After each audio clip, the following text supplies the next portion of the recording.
Yeremiya 49-cu fəsil. Ammon barədə vəhy. Ammon övladları barədə Rəbb belə deyir. İsrailin övladları yoxmu? Onun varisi yoxmu?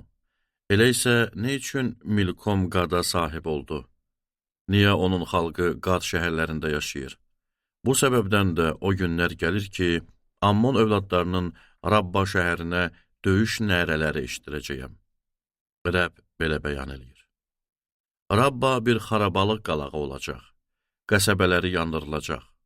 Beləcə İsrail onu torpağından qovanları qovacaq. Rəbb belə deyir. Nalə çək, ey Xeşbon, çünki ay şəhəri viran oldu.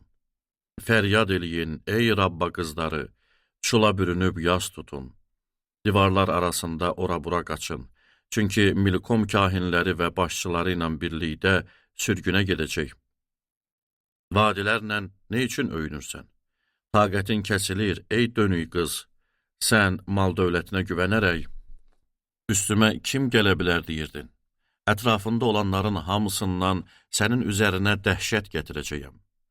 Ordular Rəbbi Xudavənd belə bəyan edir. Hamı o yan bu yana qaçacaq, qaçanları toplayan olmayacaq. Ancaq bundan sonra sürgün olunan Ammon övladlarını geri qaytaracağım. Rəbb belə bəyan edir. Edom barədə vəhy. Edom barədə ordular Rəbbi belə deyir. Teman şəhərində müdriklik qalmadımı? Ağıllı adamların nəsihəti tükəndimi? Onların müdrikliyi söndümü? Qaçın, arxaya dönün, dərin mağaralarda gizlənin. Ey Dedanda yaşayanlar!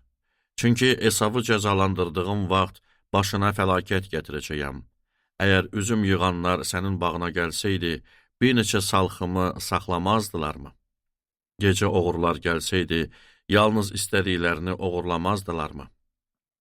Amma mən Esavı çılçılpaq soyunduracağam. Onun gizli yerlərini aşkar eləyəcəyəm. Özü də gizlənə bilməyəcək. Övladları, qohum-qonşuları həlak olacaq. Özü də məhv olacaq. Öz yetimlərini burax, onları mən yaşadaram. Dul qadınların da mənə güvənsin. Rəbb belə deyir, layiq olmayanlar da cəza kasası içmək məcburiyyətindəykən, sən mi cəzasız qalacaqsan? Yox, cəzasız qalmayacaqsan, mütləq bu kasadan içəcəksən.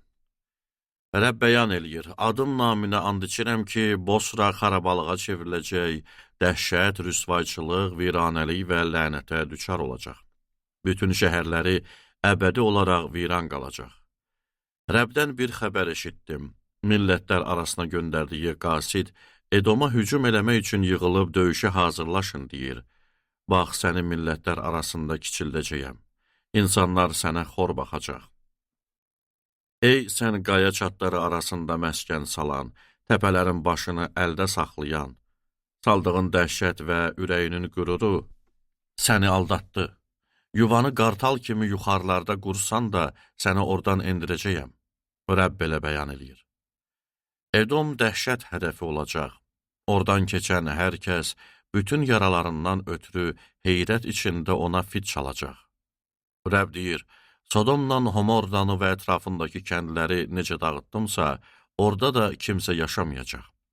O yerdə bəşər oğlu sakin olmayacaq. Budur, aslan Yordan çayının kənarındakı sıx meşədən yaxşı sulanan otlağa qalxdığı kimi, mən də Edomluları bir anda öz yurdundan qovacağım. Seçib ona rəhbər qoyacağım adam kimdir? Mənim kimisi varmı? Mənlə dava eləyən, mənim qabağımda duran bir çoban varmı? Buna görə də Rəbbin Edoma qarşı fikrini, Temanda yaşayanlara qarşı məqsədini eşidin. Sürünün ən kiçikləri də sürgün ediləcək. Xalqına görə Edom otlaqları səhraya çevriləcək. Dağılmalarının gürültusundan yer üzü titriyəcək. Qışqırıqlarının səsi qırmızı dənizə dək eşidiləcək. Düşmən qartal kimi qalxıb üstünə cumacaq. Bosra üzərində qanadlarını gərəcək. O gün Edom döyüşçülərinin ürəyi doğuş ağrısı çəkən qadının ürəyi kimi olacaq. Dəməşq barədə vəhy. Bu sözlər Dəməşq barədədir. Xamat və Arpad utanacaq, çünki pis xəbər eşidib ruhdan düşdülər. Sakit durmayan dəniz kimi coşub narahat oldular. Dəməşq əldən düşdü. qaçmağa üz qoydu, onu vahimə bürüdü. Doğan qadın kimi onu sancı və ağrı tutdu.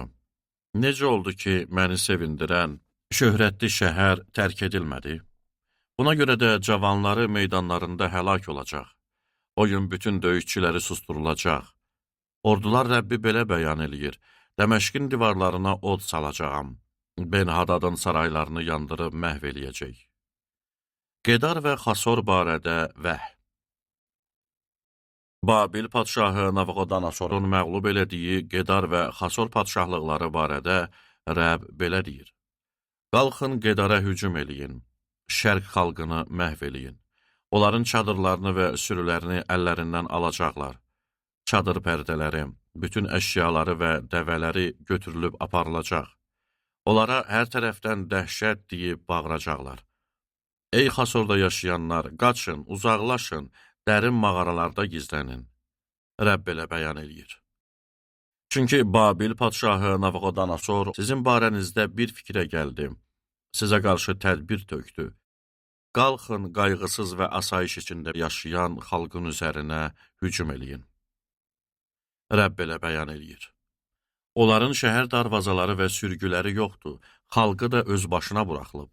Dəvələri qarət ediləcək, saysız sürüləri qənimət kimi aparılacaq. Kəkillərini, qırxanları dörd tərəfə səpələyəcəyəm. Hər yandan başlarına fəlakət gətirəcəyəm. Rəbb belə bəyan eləyir.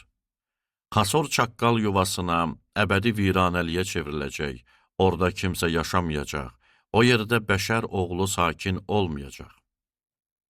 Elam barədə vəh.